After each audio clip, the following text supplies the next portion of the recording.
You're listening to Winnipeg's Classic 107. My name is Simon Rusnak. As we heard last week, words sing off the page in Manitoba Underground Opera's 2024 Unwritten Season. It all begins with an operatic adaptation of D.H. Lawrence's Rocking Horse Winter. And to hear more about it, I'm joined by tenor Andrew Derynck and accompanied by MUO Executive Director Brendan McKeen. Hello to you both. Hello. Hello. Thank you for having us. Well, wonderful to have you here in the studio, Andrew, and great to see you back, Brendan. Looking dapper as always. I couldn't resist. No one dresses for radio like you do, Brendan. Andrew, I know that you were last here in Winnipeg last year singing the role of Joe Woe Is Me in the MUO Commission, the Mansplaining Division. Do you feel like you've returned to Winnipeg a changed man? Certainly a changed man. It's been a long year, and I've learned a lot from that show, and it was a lot of fun. Got to go down into the underworld and come back out, find my way through. How does it feel to be back in town and reunited with Manitoba Underground Opera? It's fantastic to be back. Winnipeg is wonderful. I had a great time when I was here last year, and when MUO asked me if I would come back, I happily said yes and found the ways to make it work. So just to catch listeners up, you're from Jennetts Creek, yes. Ontario. You completed an opera diploma and a Bachelor of Music at Wilfrid Laurier, a former Calgary Opera emerging artist. Can you catch us up a little bit? What have you been up to over the last year since we last saw you? So since you last saw me, I've done a couple performances with a tenors group that I sing with, Chatham's Three Tenors, and I've premiered... I did my singing premiere as Don Jose with Solo, Southern Ontario Lyric Opera. Congrats. Just did that back in March, which was a lot of fun. And yeah, that's sort of, other than that, I've been busy on my family farm. Very, very busy indeed. What kind of farm do you have? So we're a vegetable and cash crop farm, so veggies and grain. Wonderful. So we're just getting into the busy part of the season, I'm sure. Very much so.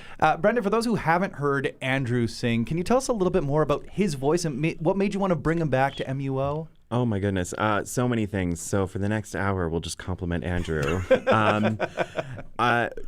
Andrew has an amazing voice. Amazing. It's got a great size. It's got so many beautiful lyric qualities to it. Like, this is a dude in 20 years, you're going to see him do the big, big stuff.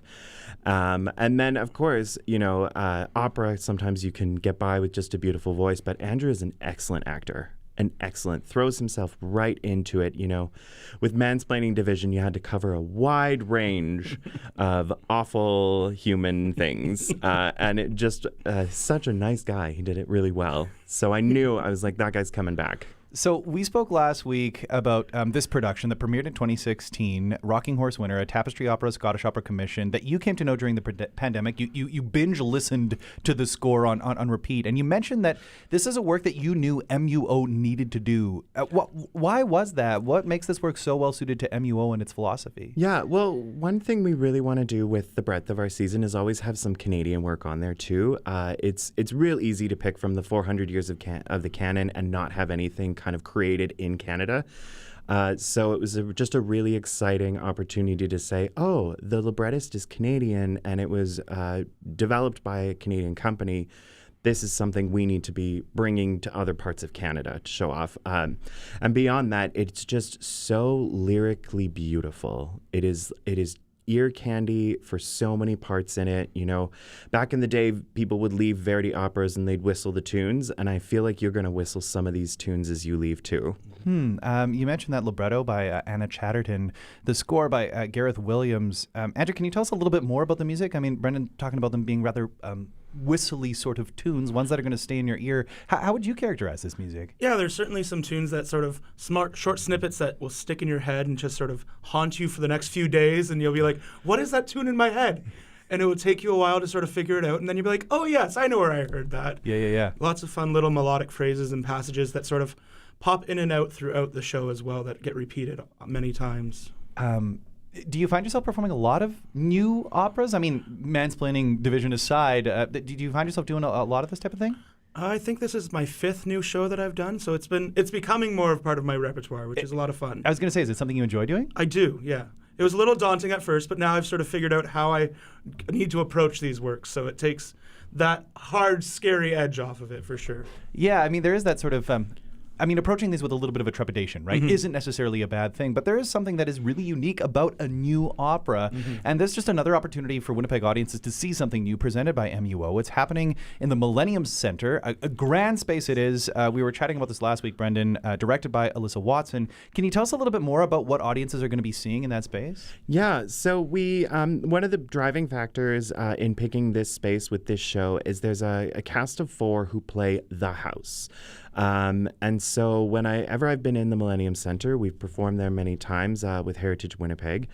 And it's got this kind of second floor set of windows that just look out onto the whole center. And I immediately looked up there and went, we'll have some moments where the house actually is going to sing from inside the house, looking at all of us. So there's action in front of you on the ground, and there's action kind of above you through windows that you get to look at. It's fully immersed the venue into the production. Can you tell us a little bit more about who is in this show alongside Andrew? Oh my gosh, yeah, absolutely. So Andrew is playing Paul, and then we also have a Paul Forget who is playing Bassett, so that has been a tremendously fun thing in rehearsal to clarify Pauls.